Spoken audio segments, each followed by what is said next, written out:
Uttaranchal University, Dehradun, NAC A+ accredited university.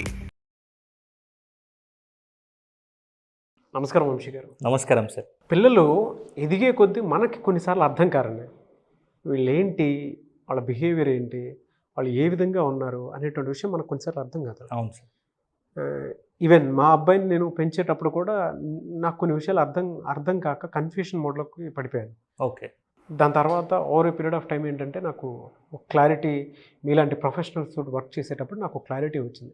ప్రతి parent ఈ video తెలుసుకోవాల్సినటువంటి, చూడాల్సినటువంటి అవసరం చాలా ఉంది. పిల్లల్ని మనం ఎలా గుర్తించాలి అంటే, మనం అనుకున్నట్టు ఫోకస్డ్గా ఉన్నాడా, ఏదైనా డిజబిలిటీ ఉందా, ఓకే, సైకలాజికల్ డిజబిలిటీ కానివ్వండి, బిహేవియరల్ డిజబిలిటీ కానివ్వండి, లేదంటే డిజార్డర్స్ ఉంటాయి కొంతమందిలో, దాన్ని ఎలా గుర్తించాలి అంటే, మా ఓడిది అని గుర్తించాలి అని అంటే ఎలా, ఏ రకంగా గుర్తించవచ్చు అంటారు? ఫస్ట్ ఆఫ్ ఆల్ దీనికి సంబంధించి ఫస్ట్ ఒక పర్సన్ని నువ్వు ఎవరు అని ప్రశ్నిస్తే మనం క్లియర్గా ఏం చెప్పొచ్చు అంటే, గతంలోని ఆలోచనలు ప్రస్తుతం ఆలోచించి ఎవరైతే వీళ్ళు ఉన్నారో వీళ్ళే భవిష్యత్తులో తయారు కాబోయే నేను అని చెప్తాను.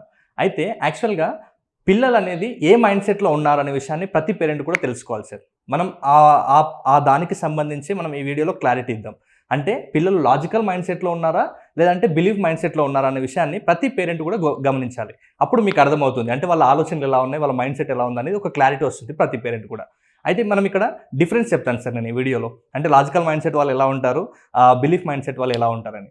So first of all logical mind set వాళ్ళు ప్రతిదాన్ని ప్రశ్నిస్తుంటారు. అదే బిహేవియర్ మైండ్ సెట్ వాళ్ళు ఏది టీచర్లు ఏం చెప్పినా, పేరెంట్స్ ఏం చెప్పినా, తన ఫ్రెండ్స్ ఏం చెప్పినా గుడ్డిగా నమ్మిస్తుంటారు. దీనికి సంబంధించి ఒక చిన్న ఎగ్జాంపుల్ చెప్తాను సార్. అంటే నేను టీచింగ్ చేసే టైంలోనే టీచింగ్ ప్రాక్టీస్లో ఉన్నప్పుడు ఒక student, 3rd class student sir, నేను వాళ్ళకి తీసివేతలు చెప్తున్నాను. చెప్పేటప్పుడు నేను ప్రతిసారి బారోయింగ్ 10 తీసుకోవాలని చెప్తుంటాం కదా మనం మామూలుగా తీసివేతలు తీసేటప్పుడు. అయితే ఒక సడన్గా ఒక అబ్బాయి లేసి, సార్ బారోయింగ్ 10 ఎందుకు తీసుకోవాలి సార్, 9 తీసుకోవచ్చు కదా అని అడిగాడు. అంతే కదా సార్? అవును. అంటే ప్రతి ఒక్కరు ఏం చెప్తారు తీసివేతలప్పుడు. ఇప్పుడు ఫర్ ఎగ్జాంపుల్ సార్, ఇక్కడనేమో జస్ట్ ఇక్కడ 12 ఉంది, ఇక్కడ 12 ఉంది, కింద -3 అని ఉంది. ఇప్పుడు 12 నుంచి 3 పోవాలంటే మనం చెప్పేటప్పుడు ఇక్కడ 2 నుంచి 3 తీయడానికి రాదు కాబట్టి బారోయింగ్ 10 తీసుకోవాలి అని చెప్తాం. కానీ ఆ అబ్బాయి ఏం అడిగిందంటే, సార్ ఇక్కడ 2 ఉంది కదా, 10 ఎందుకు సార్, 4 తీసుకుంటే 4లో 3 పోతే 1 మిగులుతుంది కదా, 10 ఎందుకు తీసుకోవాలి సార్? Question start. ఇది లాజికల్ మైండ్ ఇది. ఇప్పుడు చాలామంది విద్యార్థులని 10 ఎందుకు తీసుకోవాలంటే, మాకు ఫస్ట్ క్లాస్లో టీచర్ 10 తీసుకోమన్నది, ప్రతి క్లాస్లో టీచర్, మాకు మ్యాథ్స్ సార్ 10 తీసుకోమన్నారు, అందుకే 10 తీసుకున్నాను అని చెప్పేవాళ్ళు బిలీఫ్ మైండ్ సెట్.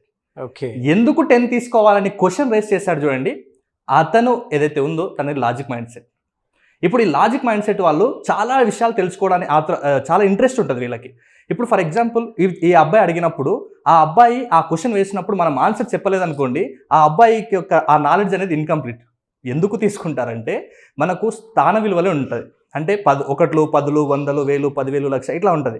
అంటే ఒక్కొక్క స్థాన విలువ పెరిగే కొద్దీ 1 నుంచి 10, 10 నుంచి 100, 10 రెట్లు ఉంటుంది. కాబట్టి అక్కడ బారోయింగ్ 10 తీసుకోవాలి నాన్న అని అప్పుడు చెప్తే అప్పుడు వాడు సాటిస్ఫై అయ్యాడు. సో లాజికల్ మైండ్ ఇలా డిఫరెంట్గా, క్రియేటివ్గా ఆలోచన చేస్తుంది. బిహేవియర్ మైండ్ మా టీచర్ అదే చెప్పిండు అందుకే నేను అదే తీసుకుంటున్నా అంటారు. ఈ డిఫరెన్స్ ఉంటుంది సార్ వాళ్ళకి, లాజికల్ మైండ్కి బిహేవియర్ మైండ్ సెట్కి మనం అబ్జర్వ్ చేసినట్లయితే. ఓకే, నెక్స్ట్ వచ్చేసి ఎవరైతే లాజికల్ మైండ్స్ ఉంటారో వాళ్ళు వాస్తవాలని గురించి ఎక్కువ రీసెర్చ్ చేస్తుంటారు. అదే ఎవరైతే బిలీఫ్ మైండ్ సెట్ ఉంటుందో వాళ్ళు నమ్మకాల మీద ఎక్కువగా వర్క్ చేస్తుంటారు. ఇప్పుడు ఫర్ ఎగ్జాంపుల్ చూడండి సార్, వాస్తవాల మీద వర్క్ చేసే వాళ్ళు ఎలా ఉంటారు, లేకుంటే బ్లైండ్గా నమ్మకాలు కావచ్చు, మూఢనమ్మకాలు కావచ్చు, సో దాని మీద వర్క్ చేసే వాళ్ళు ఎలా ఉంటారు, ఒక చిన్న ఎగ్జాంపుల్ దీన్ని కూడా తీసుకుందాం. ఫర్ ఎగ్జాంపుల్ ఒక నల్లపిల్లి ఎదురొచ్చింది అనుకోండి, ఇంట్లో నుంచి బయటకు వెళ్ళేటప్పుడు. ఇప్పుడు బిహేవియర్ మైండ్ సెట్ ఉన్న వాళ్ళు ఏం చేస్తారు తెలుసా, వాళ్ళు నమ్మకాలకు ప్రియారిటీ ఇస్తారు. కాబట్టి అమ్మో నల్లపిల్లి అడ్డం వచ్చింది, మనం పోకూడదు, వీళ్ళు ఈ రకమైన ఆలోచన ఉంటారు.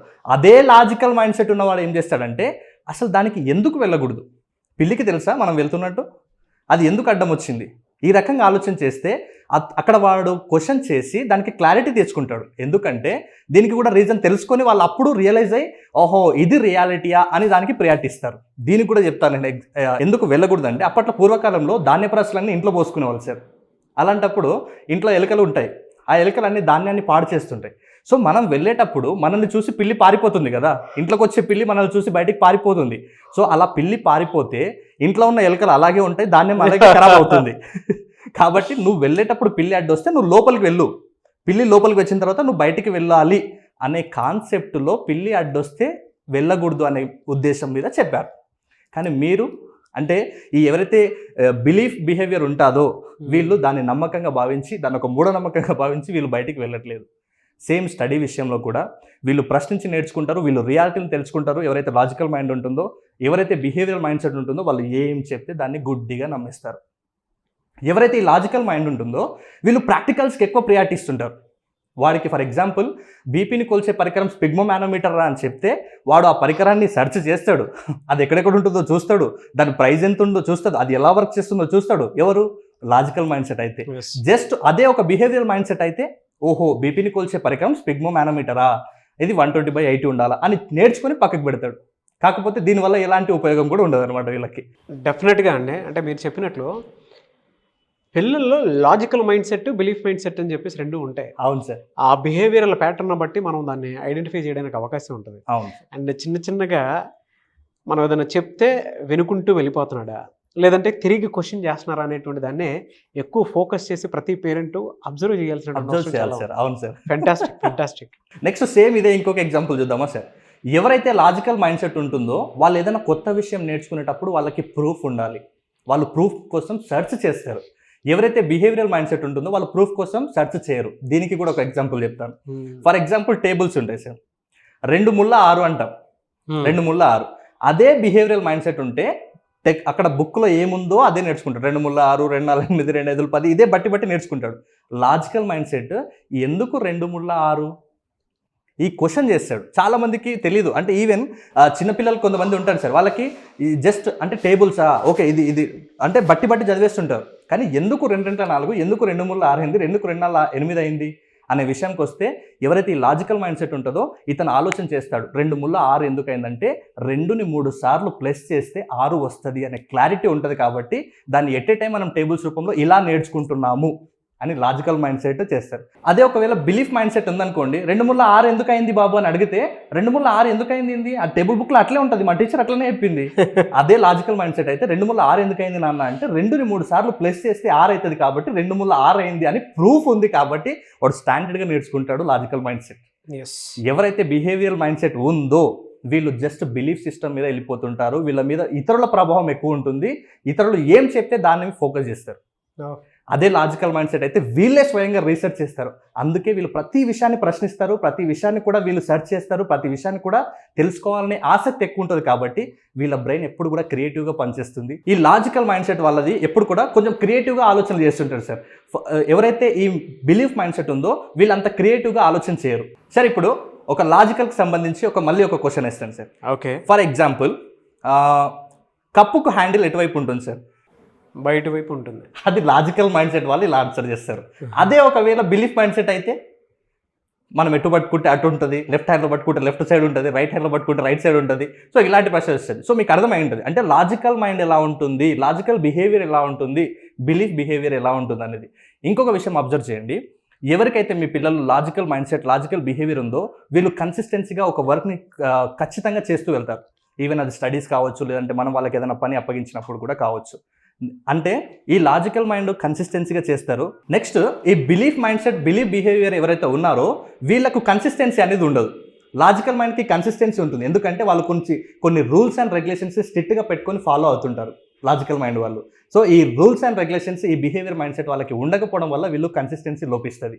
మనకు అర్థమై ఉంటుంది ఎవరు పిల్లలు కాన్సన్ట్రేషన్ ఎక్కువ చేస్తారు స్టడీస్ మీద, ఏదైనా పని అప్పగించినప్పుడు ఎవరు బాగా చేస్తారు అంటే ఇప్పుడు ఈజీగా ఆన్సర్ చెప్పొచ్చు, లాజికల్ బ్రెయిన్సే ఎక్కువగా ఆ వర్క్ని కంప్లీట్ చేస్తారు. సో లాజికల్ బిహేవియరే ఎక్కువగా బెనిఫిట్స్ని క్రియేట్ చేస్తుంది. ఏదైతే మనది ఉందో అంటే ఈ మైండ్ సెట్ బ్లైండ్ బిలీఫ్గా ఏదైతే చేస్తున్నారో వీళ్ళు, ఈ బిలీఫ్ మైండ్ సెట్ వీళ్ళు కన్సిస్టెన్సీ అనేది ఉండదు, క్రియేటివ్గా ఆలోచన చేయరు. ఎవరైతే నమ్మకాల మీద, విశ్వాసాల మీద వీళ్ళు ఎక్కువగా టైం వేస్ట్ చేసుకుంటారు. కాబట్టి అందుకే నేను అంటున్నాను, మీరు గుడ్డి నమ్మకాలని నమ్మకుండా లాజికల్గా ఆలోచించడం స్టార్ట్ చేయండి. అప్పుడు మీ లాజికల్ బిహేవియర్ అనేది డెవలప్ అవుతుంది, మీ లోపల క్రియేటివిటీ డెవలప్ అవుతుంది, కన్సిస్టెన్సీ డెవలప్ అవుతుంది. మీరు కొత్త కోణంలో ఒక సమస్యని పరిష్కారాన్ని ఎలా చేయాలి అంటే ప్రాబ్లమ్ సాల్వింగ్ స్కిల్స్ కూడా మీకు అలవాటు అయిపోతాయి. కాబట్టి మీరు ప్రతి విషయంలో ఒకదాన్ని నేర్చుకోవాలంటే మీకు దాని పట్ల ఆసక్తి, ప్రశ్నలు అడగడం ద్వారా మీరు ఆటోమేటిక్గా చాలా నాలెడ్జ్ తీసుకుంటారు. కాబట్టి ఇప్పటికైనా మీకు క్లారిటీ వచ్చింది అనుకుంటా, లాజికల్ బిహేవియర్ ఎలా ఉంటుంది, బిలీఫ్ బిహేవియర్ ఎలా ఉంటుంది. సో ఇప్పటివరకు ఈ వీడియోని చూసి పేరెంట్స్ ఇప్పటికే మీకు అర్థమై ఉంటుంది మీ పిల్లల్లో ఏ రకమైన బిహేవియర్ ఉంది అనేది కామెంట్ బాక్స్లో పోస్ట్ చేయండి. ఫెంటాస్టిక్ అండి. నిజంగా ప్రతి పేరెంట్ వీడియో చూసిన తర్వాత మీ పిల్లల్ని ఎలా అబ్జర్వ్ చేస్తే మీరు ఏ విధంగా ఐడెంటిఫై చేశారో, వాళ్ళల్లో ఉండేటువంటి బిలీఫ్ సిస్టమా, లాజికల్ సిస్టమ్ ఎక్కువ ఉందా అనేది అప్రిషియేట్ చేస్తూ కింద కామెంట్ బాక్స్లో హ్యాష్ పెట్టి మీ పిల్లల పేర్లు పెట్టి వాడు దీంట్లో అంటే మా వాడు దీంట్లో బెస్ట్ అని చెప్పండి. Anyways thank you so much Vamsi గారు. Thank you sir, thank you. అయితే చాలామంది జూన్ నుంచి జరిగేటువంటి క్లాస్ని ఎక్స్పెక్ట్ చేస్తూ ఉన్నారు. జూన్ 1 నుంచి మీరు అందరూ కూడా పేరెంట్స్, పిల్లలు, టీచర్స్ ఎవరైతే ఉంటారో క్లాస్కి ఒకసారి ఎన్రోల్ అయితే డెఫినెట్గా మీరు సక్సెస్ అవ్వడానికి అవకాశం ఉండేలాగా మీ పిల్లలు మీరు ట్రైన్ చేయొచ్చు.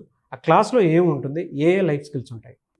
ఎస్ సార్, జూన్ 1 నుంచి మనకు క్లాస్ అనేది కండక్ట్ అవ్వబోతుంది సార్. అది ఆన్లైన్లో అంటే జూమ్ ద్వారా జరగబోతుంది.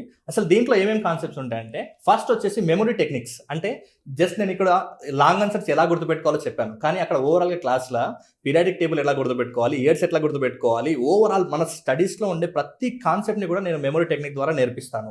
నెక్స్ట్ వచ్చేసి స్పీడ్ రీడింగ్ ఎలా చేయాలి, ఎలా వేగంగా చదవాలి, ఎలా మన సిలబస్ని కంప్లీట్ చేసుకోవాలి అనేది స్పీడ్ రీడింగ్ ద్వారా నేర్పిస్తాను. అలాగే హ్యాండ్ రైటింగ్ అనేది చాలా ఇంపార్టెంట్. అంటే నేర్చుకున్నాము, గుర్తుపెట్టుకున్నాం, తర్వాత రాయడం కూడా చాలా ఇంపార్టెంట్. కాబట్టి హ్యాండ్ రైటింగ్ స్కిల్స్ కూడా నేను నేర్పించబోతున్నాను. దాంతోపాటు అంటే ఈ 3 కాన్సెప్ట్తో పాటు ఇంకా ముఖ్యంగా కెరీర్ గైడెన్స్ ఉంటుంది. దాంతోపాటు మీలో లెర్నింగ్ డిజబిలిటీస్ ఏమైనా ఉంటే ఆ లెర్నింగ్ డిజబిలిటీస్ని ఎలా ఓవర్కమ్ చేయాలనే కాన్సెప్ట్ కూడా ఉంటుంది. ఇంకా ముఖ్యంగా ఆ క్లాస్లోనే మీకు ఫైనాన్షియల్ మేనేజ్మెంట్ అంటే మనీ మేనేజ్మెంట్ ఎలా చేయాలంటే స్టూడెంట్ కావచ్చు, లేకుంటే కాలేజ్, యూత్, కాంపిటేటివ్ ఎగ్జామ్కి ప్రిపేర్ అయ్యే ప్రతి ఒక్కరికి కూడా అంటే మీరు మనీ మేనేజ్మెంట్ ఎలా చేయాలి. చాలామంది డబ్బులు సంపాదిస్తారు కానీ చివరిలో అప్పులు అవుతారు, ఎందుకంటే వాళ్ళకి కరెక్ట్గా మనీ మేనేజ్మెంట్ తెలియకపోవడమే. కాబట్టి ఇలాంటి అద్భుతమైన ఈ 6 స్కిల్స్ని కూడా నేను 15 రోజుల పాటు చెప్పబోతున్నాను. అది జూన్ 1 నుంచి మన క్లాస్ స్టార్ట్ అవబోతుంది. దానికి సంబంధించి morning and evening batch 2 batches ఉంటాయి. మీకు వీలున్నటువంటి సమయాల్లో మీ సీట్ని రిజిస్ట్రేషన్ చేసుకోండి. దీనికి లిమిటెడ్ సీట్స్ ఉంటాయి, ఎందుకంటే ఇది రిజల్ట్ ఓరియంటేషన్ వచ్చే అద్భుతమైన క్లాస్. కాబట్టి నేను చెప్తున్నాను, మీరు ఎవరైతే ఆ క్లాస్లో రిజిస్టర్ చేసుకుంటారో మీ డైరీలో రాసుకునే ఒక మెమరబుల్ డేగా అది నేను తయారు చేస్తాను. ఆ 15 days every day is a miracle ఉంటుంది. కాబట్టి మిస్ అవ్వకుండా వెంటనే మీ సీట్ని రిజిస్ట్రేషన్ చేసుకోండి. ఇక్కడ స్క్రీన్ మీద కనబడే నెంబర్కి కాల్ ఆర్ మెసేజ్ చేసి మీ సీట్ని రిజిస్ట్రేషన్ చేసుకోండి. డెఫినెట్గా thank you sir, thank you so much Vamsi గారు. Thank you sir, thank you so much. చూసారు కదండి వీడియో. ఈ వీడియోపై మీ అభిప్రాయం కమెంట్ బాక్స్లో పోస్ట్ చేయండి. అండ్ జూన్ 1 నుంచి క్లాసెస్ జరుగుతూ ఉంటాయి. సో అందులో కొన్ని మేజర్ ఏరియాస్ని ఆయన కవర్ చేస్తారు. పిల్లలకి ఏం కావాలో, లెర్నింగ్ డిసబిలిటీని ఎలా ఓవర్కమ్ చేయాలి, రాయటం, చదవటం, ఫోకస్ లేకపోవడం, కాన్సన్ట్రేషన్ తగ్గటం ఏవైతే ఉంటుందో దాన్ని ఎలా ఓవర్కమ్ చేయాలనేది ఒక పాయింట్ ఉంటుంది. అంటే 15 days క్లాస్ ఉంటుంది. ప్రతి ఒక్కరూ తెలుగు రాష్ట్రాల్లో ఎక్కడా మీకు ఈ క్లాస్ దొరకవు. నేను దాంతోపాటు మన వంశీ గారు చేసేటువంటి వాటిల్లోనే ఈ కాన్సెప్ట్స్ దొరుకుతాయి మీకు. ఫినాన్షియల్ నాలెడ్జ్ ఒకటి, అంటే సేవింగ్స్ ఎలా నేర్పించాలి, గోల్డ్ని ఎలా సేవ్ చేయాలి చిన్నప్పటి నుంచే, వాటి మీద ఎలా అవగాహన కల్పించాలి. అండ్ దాంతోపాటు చాలామందికి మనం మామూలుగా చూస్తుంటాం 10th తర్వాత, ఇంటర్ తర్వాత ఎలాంటి కోర్సెస్ తీసుకొని ఉంటే కెరీర్లో డెఫినెట్గా మనం సక్సెస్ అవుతాం అనేటువంటి వాటి మీద, హ్యాండ్ రైటింగ్ సంబంధించిన దాని మీద, ఇలా నెంబర్ ఆఫ్ వాటిలో కవర్ అవడానికి అవకాశం ఉంటుంది. కాబట్టి వెంటనే మీరు జాయిన్ అవ్వాలి అనుకున్నటువంటి వాళ్ళు, డెఫినెట్గా మెమరీ పవర్ టెక్నిక్స్ కూడా మీరు తెలుసుకోవాలనుకున్నటువంటి వాళ్ళు, పెద్దవాళ్ళైనా, కాంపిటేటివ్ ప్రిపేర్ అయ్యేటువంటి వాళ్ళైనా సరే పర్లేదు, స్క్రీన్ మీద మీకు కాంటాక్ట్ నెంబర్ కనిపిస్తుంది మన వంశీ గారిది. దాన్ని మీరు కాల్ ఆర్ మెసేజ్ వాట్సాప్ చేసి వెంటనే జూన్ 1 జరిగేటువంటి క్లాస్కి 15 రోజుల క్లాస్కి ఎన్రోల్ చేసుకోండి. ఈ వీడియో లైక్ చేయండి, షేర్ మాత్రం తప్పకుండా చేయండి. ఇలాంటి మరిన్ని వీడియోస్ కోసం మా ఛానల్ ఫాలో అవ్వండి. Thank you. సుమన్ టీవీలో మీ పర్సనల్ అండ్ బిజినెస్ ప్రమోషన్స్ కోసం కింది నెంబర్కి కాంటాక్ట్ చేయండి.